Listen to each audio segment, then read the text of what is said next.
Good evening my students. দেখো আজকে আমরা ম্যাথমেটিক্সের একটা খুব ইন্টারেস্টিং ব্যাপার আজকে আমরা শিখব। ঠিক আছে, এটা কিন্তু সব ক্লাসেই লাগে, সেই একদম ছোট্ট ক্লাস থেকে উঁচু ক্লাস পর্যন্ত। ইভেন যখন তোমরা চাকরির ইন্টারভিউ দেবে বা ধরো কোনো কম্পিটিটিভ এক্সামে বসবে তখনও কিন্তু এগুলো আসে। কি কি শিখবো? একটা হচ্ছে সাকসেসর আর একটা হচ্ছে প্রিডিসেসর। ওকে, তাহলে এইটাই আজকে আমরা শিখবো। খুব সহজ, দেখো খুব ইজি, তোমরা এটা করতে পারবে। মনে রাখবে সাকসেসর মানে হচ্ছে এনি নাম্বার প্লাস ওয়ান, আর প্রিডিসেসর মানে হচ্ছে এনি নাম্বার মাইনাস ওয়ান। তার মানে মনে করো খুব ছোট্টবেলায় তোমরা কি করেছিলে? Before number after number. Successor মানে হচ্ছে আফটার নাম্বার। সাকসেস হলে কি হয়? মানুষ ওপর দিকে ওঠে, বেড়ে বেড়ে যায়। এইভাবে মনে রাখবে। তাহলে সাকসেসর মানে কি হবে? আফটার নাম্বার, বেড়ে বেড়ে বেড়ে বেড়ে যাবে, ওয়ান ওয়ান ওয়ান ওয়ান করে ইনক্রিজ করবে।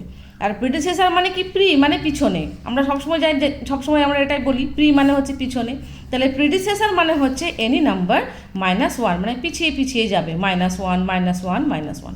ওকে, তাহলে খুব ইজি একটা বলে দিলাম, উপায় বলে দিলাম মনে রাখার, যে সাকসেসর মানে কি আর প্রিডিসেসর মানে কি। আমি আবার রিপিট করছি, সাকসেসর মানে হচ্ছে এনি নাম্বার প্লাস ওয়ান বা আফটার নাম্বার। সাকসেস মানে বেড়ে বেড়ে যাবে, ইনক্রিজ করবে by one, plus one plus one plus one করে। আর প্রিডিসেসর মানে হচ্ছে কি? পিছিয়ে যাবে, minus one minus one minus one করে করে পিছিয়ে যাবে। ঠিক আছে, প্রিডিসেসর মানে পিছিয়ে যাবে। ওকে, তাহলে এই হলো সাকসেসর অ্যান্ড প্রিডিসেসর। ঠিক আছে, এখানে একটা এক্সারসাইজ রয়েছে, আমি এটাকে দেখো খাতায় করে বোঝাচ্ছি তোমাদেরকে। চলে এলাম খাতাতে। দেখো, চলো ফার্স্ট হচ্ছে সাকসেসর। সাকসেসর মানে হচ্ছে কি বললাম? দেখো লিখেই রেখেছি আমি, প্লাস ওয়ান মানে বেড়ে যাবে, প্লাস ওয়ান। তাহলে দেখো এখানে 1 4 3 1। যখন আমরা এরকম কোনো নাম্বার থাকবে, সেটা 4 ডিজিট হোক, 5 ডিজিট হোক, 2 ডিজিট হোক, 3 ডিজিট হোক, এনি নাম্বার অফ ডিজিট যদি থাকে, আমরা কি দেখব? ওয়ান্সের ঘরটা দেখব, মানে লাস্টের ঘরটা দেখব। ওকে, তাহলে কোনটাকে আমরা দেখছি? ওয়ান্সের ঘরটাকে। ওকে, তাহলে ওয়ান্সের ঘরে যা থাকবে, যে নাম্বারটা আছে, এখানে কত আছে? 1 আছে। তাহলে 1 এর সঙ্গে তুমি প্লাস 1 করবে। তাহলে 1 এর সঙ্গে প্লাস 1 করলে কত হয়? 2। তাহলে আমরা একদম চটপট লিখে দেবো, এদিকে আর তাকাবোই না, যা আছে থাক। আমরা শুধু ওয়ান্সের ঘরের যে নাম্বারটা রয়েছে ইনক্রিজ বাই 1 করলাম, তাহলে কি হয়ে গেল? 1 প্লাস 1 কত হয়? 2। তাহলে সাকসেসর কত হয়ে গেল? 1 4 3 2। বাস, ডান হয়ে গেল। আচ্ছা, এখানে দেখো লাস্টে কি আছে? ওয়ান্সের ঘরে কি আছে? 8। তাহলে 8 প্লাস 1 কত হবে? 9। তাহলে আমরা যা থাকবে তাই, 6 0 8 9। ক্লিয়ার? আচ্ছা, এইবারে দেখো যদি 9 থাকে তখন একটু কি হবে? একটু অসুবিধা আছে। কি তাও অসুবিধা বলতে খুব বড় কিছু নয়, সেটাও আমরা শিখে ফেলবো। দেখো, আচ্ছা আমরা কি জানি? 9-এর আফটার নাম্বার কি হয়? 10। ঠিক আছে, তাহলে যখনই দেখবে 9 হবে, 9-এর জায়গায় কী লিখবে? 0। ওকে, তাহলে আমরা প্রথমে 0টা লিখে নিলাম। 9-এর জন্য কি হয়ে গেল? 0। অ্যাকচুয়ালি 10 লিখলাম আর কি, 10-এর 0টা লিখলাম। আর 1টা কী হবে? এখানে অ্যাড হয়ে যাবে, ছোট্ট করে এখানে 1টা লিখে। 8 প্লাস 1 কত হয়? 9। তাহলে কত হয়ে গেল? 5 8 9 0। ব্যাস, তাহলে এটাও খুব ইজি। যদি 9 থাকে আমরা কি করব?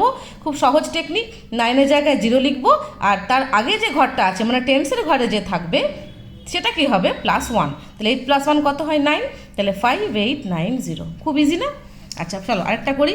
এখানে দেখো লাস্টে কে আছে? 0। তাহলে এর সঙ্গে প্লাস 1 করলে কত হবে? 0 প্লাস 1 1ই হবে। তাহলে আমরা কি লিখবো? 7 0 0 1।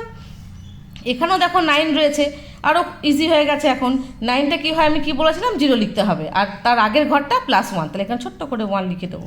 তাহলে কী হলো? 9-এর জায়গায় 0 লিখলাম, আগে 0টা লিখে দিলাম। আচ্ছা, এখানে 1টা অ্যাড করতে হবে, 0 প্লাস 1 কত হবে? 1 হবে। বাকি যা আছে তাই। তাহলে 1 0 1 0। অ্যাকচুয়ালি কী হয়? 9-এর পরে 10 হয়, আমরা 10টাকে দেখো লিখলাম এখানে 1 0 10। 1 0 আগেই থেকে ছিল, তাহলে 1 0 1 0। এখানে কত আছে? 5 5 প্লাস 1 কত হয়? 6। তাহলে 3 1 2 6। তাহলে এই হলো সাকসেসর। তাহলে লাস্টে 9 থাকলে কি, যেটা মেনলি মনে রাখতে হবে, লাস্টে 9 থাকলে আমরা কি করব? 9-এর জায়গাতে 0 বসাবো, আর তার আগের ঘরটা মানে যদি 10 থাকে তো 10, যে যাই থাকুক না কেন, আগের ঘরটা কি করব আমরা? Increase by plus 1। আবার মনে করো যদি এখানেও 9 থাকে, তাহলে আমি দেখো একটা করে দেখাই তোমাদেরকে, 1 0 9 9। এরকম হতেই পারে, তখন কি করব? তাহলে এইটার জন্য কি হবে? 0। বেশ, 0 বসালাম। আমি বলেছি 9 থাকলেই 0 হবে, এখানেও তো 9 আছে, তাহলে এর জন্যও 0 হলো। ঠিক, তাহলে কী হবে? এর সঙ্গে প্লাস 1। এখানে তো 9 নেই, 0 আছে, তাহলে এর সঙ্গে ছোট্ট করে 1 লিখে এটা অ্যাড করে দিলে কত হয়ে গেল? এটা 0 প্লাস 1 1 হয়ে গেল। তাহলে কী হয়ে গেল? এটা 1 1 0 0। তাহলে আমরা একটা নতুন নিয়ম কি শিখলাম? সাকসেসর বার করতে গেলে যেখানেই 9 থাকবে সেখানে 0 বসবে, এবং তার পাশের ঘরটা কি হবে, ইনক্রিজ বাই 1, সেটাকে আমরা এক ঘর যোগ করব। ওকে, এই হলো ফান্ডা। নেক্সট দেখো আমরা চলে আসছি প্রিডিসেসর, এটা হচ্ছে -1 মানে বিফোর নাম্বার। তাহলে 2 - 1 কত হবে, একই নিয়ম, এখানেও আমরা কি করব, ওয়ান্সের ঘরটা দেখে নেব, যেটা থাকবে লাস্ট ডিজিট তার সঙ্গে কী করবো না, -1 করে দেবো। তো 2 - 1 কত হয়, 1, তাহলে অ্যান্সার হয়ে গেল 1751। এটা দেখো, আচ্ছা এখানেও তাই, যদি দেখো আমরা এটা যেমন 9 থাকলে আমরা 0 লিখছিলাম, ঠিক তেমনি 0 থাকলে আমরা উল্টো মানে 9 লিখব, ঠিক আছে, আর এখানে 1টা মাইনাস করব। ঠিক, তাহলে কি হয়ে গেল, 0 জায়গায় 9 বসিয়ে দিলাম, আর 7 - 1 কত হয়, 6, তাহলে কি হয়ে গেল 5169। খুব সুন্দর। আচ্ছা এখানে 1 আছে, তাহলে 1 - 1 কত হবে, 0, তাহলে কি হয়ে গেল 7510। এই দেখো, দেখেছো এখানেও কি আছে, 0, ওই একই নিয়ম, 0 থাকলে কি হবে, 9 হবে, আর আগের ঘরটা থেকে -1।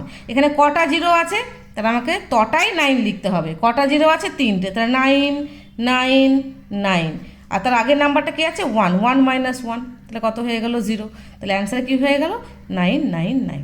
ঠিক আছে, তাহলে সাকেসারে যেমন আমরা 9 থাকলে 0 করছিলাম, তার আগের ঘরের সঙ্গে আমরা 1 অ্যাড করছিলাম, এখানে কি হবে, যতগুলো 9 থাকবে, বা যদি একটা থাকে তো একটা 9 বসবে, তার আগের নাম্বারটা থেকে -1 হবে। এখানে দেখো 3টে 0 আছে, 3টে 9 বসলো, আর তার আগের নাম্বারটা থেকে 1 মাইনাস হলো, এখানে 1 আছে বলে 0 হয়ে গেল, 999 অ্যান্সার হলো। ঠিক আছে, চলো এবারে একটা করে নিই। এখানে 7 7 - 1 কত হয়, 6, তাহলে 4996। এখানে কত আছে, 8 8 - 1 কত হবে, 9077। আচ্ছা তাহলে আরেকটা আমরা করে দেখি 0 দিয়ে, মনে করো আছে 5090, তাহলে এখানে কি হয়ে গেল, 0 জায়গায় কী বলেছিলাম আমরা, 9 বসবে, তাহলে এখানে 9টা বসিয়ে দিলাম, আর এর জন্য কি হবে, এখানে 1 মাইনাস হবে, তাহলে 9 - 1 কত হবে, 8, তাহলে এটা অ্যান্সার হবে 5089। ঠিক আছে, আবার দেখো মনে করো একটা ম্যাথ আছে, মনে করো 40000, তাহলে এখানে কি হবে, একই ব্যাপার, যতগুলো 0 থাকবে ততগুলো 9 হবে, যতগুলো 0 থাকবে ততগুলো 9 হবে। আমরা কটা 0 আছে এখানে, 4টে, ফটাফট 4টে তো 9 বসিয়েই দেবো, 1 2 3 4, আর লাস্টে কে আছে 4, তাহলে এর থেকে তখন আমরা -1 করবো, 4 - 1 কত হবে, 3। ঠিক আছে, তাহলে খুব ইজি, প্রিডিসেসর 0 যতগুলো 0 থাকবে ততগুলো 9 বসাবে, যেটা নাম্বার থাকবে তার থেকে 1 মাইনাস করে অ্যান্সার বসিয়ে দেবে, রাইট। আর সাকসেসরের ক্ষেত্রে কি হবে, লাস্টে 9 থাকলে যতগুলো, লাস্টে 9 একটাই থাকবে, যে 9 থাকবে সেখানে 0 বসে যাবে, আর তার আগের ঘরটা কি হবে, +1। এখানে যেমন হচ্ছে আগের ঘরটা -1, এখানে হবে আগের ঘরটা +1, আর 9 থাকলে 0 হবে, আর প্রিডিসেসরে 0 থাকলে 9 হবে, পুরো উল্টোটা। ঠিক আছে, এই হলো সাকসেসর, এই হলো প্রিডিসেসর, ভেরি ইজি। আর যত বড় নাম্বারই দিক না কেন, যত কঠিনই দিক না কেন, আর অসুবিধা হবে না, তাই তো। তাহলে আজকেই থাকলো, আমরা শিখে গেলাম সাকসেসর অ্যান্ড প্রিডিসেসর। ওকে, তাহলে আবার একটা নতুন ভিডিও নিয়ে চলে আসছি কিছুদিন পর। ওকে, বাই বাই।